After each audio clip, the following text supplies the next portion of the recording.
আজ বানাবো এই গাঠি কচু দিয়ে চিংড়ি মাছের মশলা কারি। খেতে হয় দুর্দান্ত বন্ধুরা, বানাতে একদম সহজ। গাঠি কচু তো আপনারা অনেকভাবে খেয়েছেন, কিন্তু চিংড়ি মাছ দিয়ে আমি যেভাবে রান্না করি একবার এইভাবে খেয়ে দেখবেন, আশা করি আপনাদের খুবই ভালো লাগবে।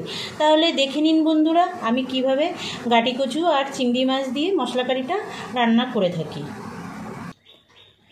নমস্কার বন্ধুরা, জেবি কিচেনে সবাইকে স্বাগত। আশা করি সবাই ভালো আছেন।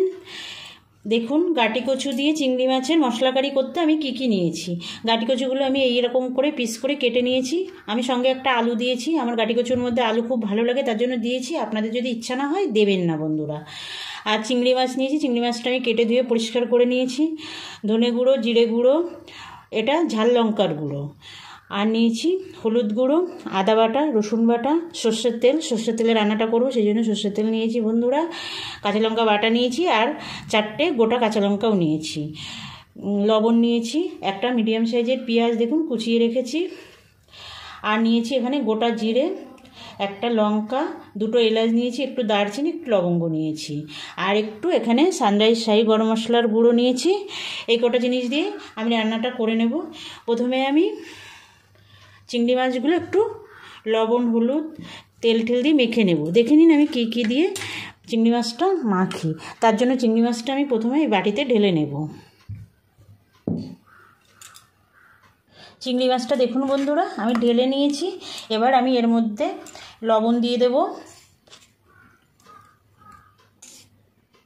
আপনারা গাঠি কচু বা মুখি কচু অনেকভাবে খেয়েছেন বন্ধুরা, কিন্তু আমি যেভাবে রান্নাটা করছি একবার আমার মতো করে রান্না করে দেখবেন, আশা করি আপনাদের সবারই খুব ভালো লাগবে।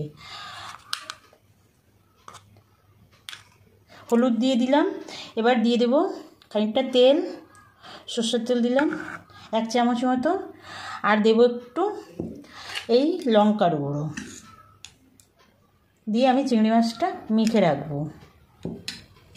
চামচ দিয়েই মেখে নেব, যেহেতু লঙ্কার গুঁড়ো দেওয়া আছে সেই জন্য আমি চামচ দিয়েই মেখে নেব।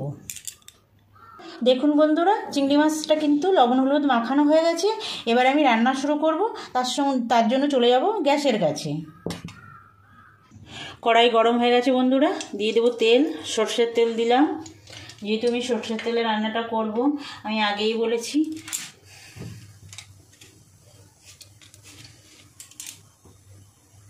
দেখুন তেলটা গরম হয়ে গেছে, একটু লবণ দিয়ে দেব।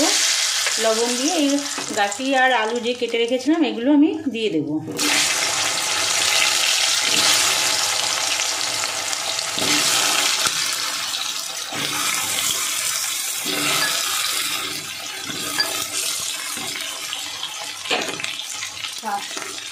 সামান্য একটু হলুদ দিয়ে দেব।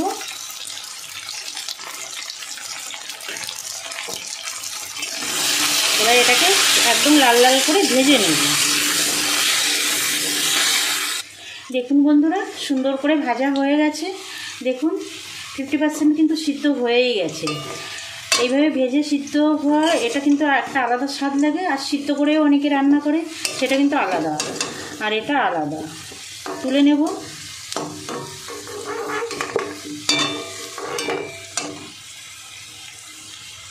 কড়াইতে দেখুন বন্ধুরা অনেকটা তেল থেকে গেছে।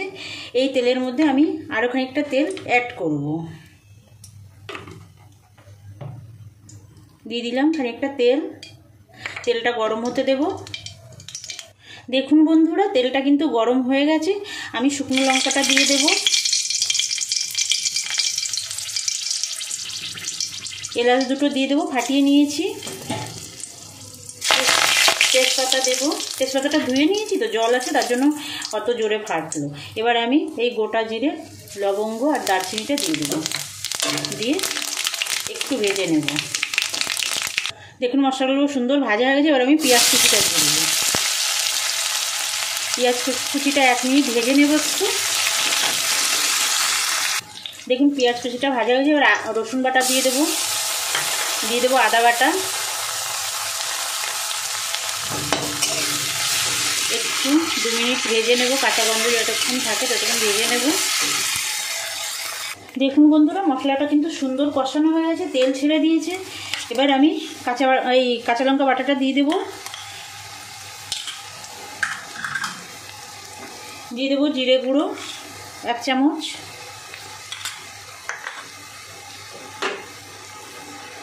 ধনে গুঁড়োটা দিয়ে দেবো 1 চামচ, মিশিয়ে দেব।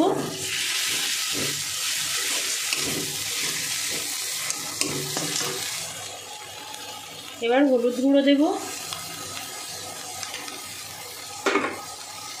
মিশিয়ে নেব। একটু জল দেব, জল দিয়ে মশলাটা একটু কষিয়ে নেব।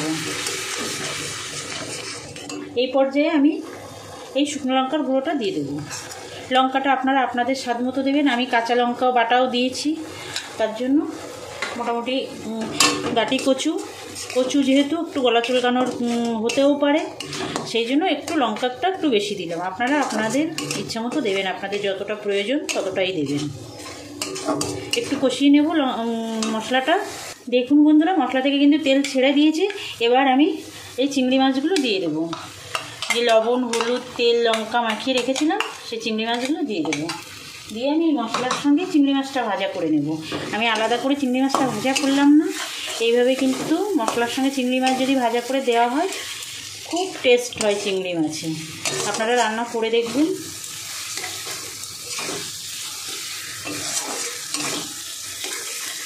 বন্ধুরা, আপনাদের কাছে আমার অনুরোধ, আমার ভিডিওটা স্কিপ না করে সম্পূর্ণ দেখবেন। আর আমি যেভাবে রান্নাটা করছি সেভাবে রান্না করবেন। আশা করি আপনাদের খুব ভালো লাগবে। আর যে সকল নতুন বন্ধুরা এখনও পর্যন্ত আমার চ্যানেলটা সাবস্ক্রাইব করেননি, আপনাদের কাছে অনুরোধ, আপনারা আমার চ্যানেলটা সাবস্ক্রাইব করে বেল আইকনটা প্রেস করে রাখবেন। আমি যখনই কোনো নতুন রান্নার ভিডিও আপলোড করব আপনাদের কাছে নোটিফিকেশান চলে যাবে, আপনারা আপনাদের সময় মতো দেখে নিতে পারবেন।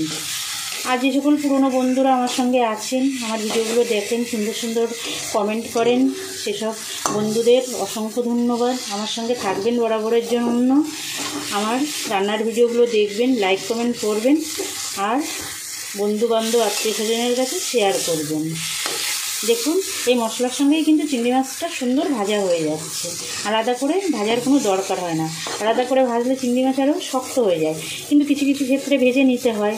আর যদি মশলার সঙ্গে ভেজে নেওয়ার কোনো অপশান থাকে, তখন মশলার সঙ্গে ভেজেই দেবেন, দেখবেন খুব টেস্ট হয়। দেখুন বন্ধুরা, কত সুন্দর মশলার সঙ্গে চিংড়ি মাছগুলো কষা হচ্ছে, আর দেখতে দেখুন কত সুন্দর হয়েছে। কষা কিন্তু আমার হয়ে গেছে, তেল ছেড়ে দিয়েছে দেখুন মশলা থেকে। এবার আমি ভেজে রাখা আলু আর এই যে গাটি কচু বা মুখি কচু দিয়ে দেবো। দিয়ে এটাও মশলার সঙ্গে একটু 2 মিনিট কষিয়ে নেব ভালো করে। দেখুন এই মুহূর্তে কতটা সুন্দর লাগছে, আর রান্নার শেষে তো দেখতে ভালোও লাগে, যেমন খেতেও ততটাই ভালো লাগে। দেখুন বন্ধুরা, কষানো হয়ে গেছে সুন্দর করে। আমি এবার জল দিয়ে দেব। গরম জল দিতে হবে বন্ধুরা, যেহেতু গাটি কচু আছে। এমনি রান্নাতে সবসময় গরম জল ব্যবহার করা উচিত। গরম জল ব্যবহার করলে রান্নার স্বাদ অনেক গুণ বেড়ে যায়। আর এখানে যেহেতু কচু আছে, সেহেতু তো গরম জল দিতেই হবে। আর সামান্য একটু দেব।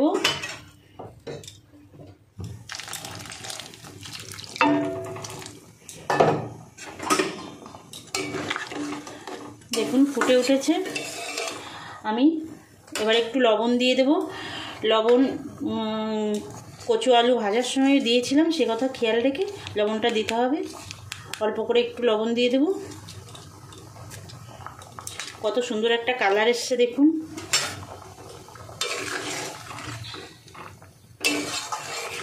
এবার আমি ঢাকা দিয়ে রাখব।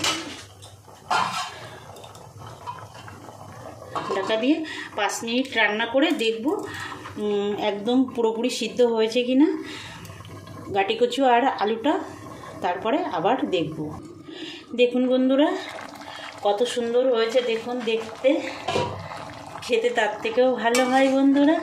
দেখুন পুরোটাই সিদ্ধ হয়ে গেছে। যে কখনো গাটি কচু মুখেও তুলে না, সেও একবার খেলে আর একবার চেয়ে নেবে। এবার আমি এই গরম মশলার গুঁড়োটা দিয়ে দেবো। সানরাইজ শাহি গরম মশলার গুঁড়ো দিয়ে দিলাম 1/2 চামচ। মিশিয়ে দেবো। মিশিয়ে আমি ঢাকা দিয়ে এই গরম মশলার গুঁড়োটা দেওয়ার পর আমি 2 মিনিট ফুটিয়ে নেব। আমরা যেরকম গরম মশলার গুঁড়ো দিয়ে গ্যাস অফ করে দিই, কিন্তু এই রান্নাটার ক্ষেত্রে গরম মশলার গুঁড়ো দিয়ে 2 মিনিট ফুটিয়ে নিতে হবে, তাহলে টেস্টটা কিন্তু আরও বেশি ভালো আসবে। 2 মিনিট পরে ফেরত আসছি বন্ধুরা। দেখুন বন্ধুরা 2 মিনিট কিন্তু হয়ে গেছে। এবার আমি গ্যাসটা অফ করে দেব। এই যেটুকু ঝোল আছে এতটা কিন্তু থাকবে না। গাটি কচু রান্না করলে বা মুখি কচু রান্না করলে রান্নার পরে কিন্তু অনেকটা ঝোলটা ঘন হয়ে যায়, অনেকটা টেনে নেয়। তার জন্য একটু এরকম ঝোল অবস্থায় নামাতে হয়।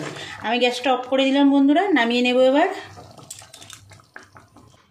দেখুন বন্ধুরা একদম রেডি হয়ে গেছে দুর্দান্ত স্বাদের চিংড়ি গাটি কচুর মশলা কারি। বানাবেন একবার, আশা করি আপনাদের খুবই ভালো লাগবে। দারুণ হয় খেতে বন্ধুরা।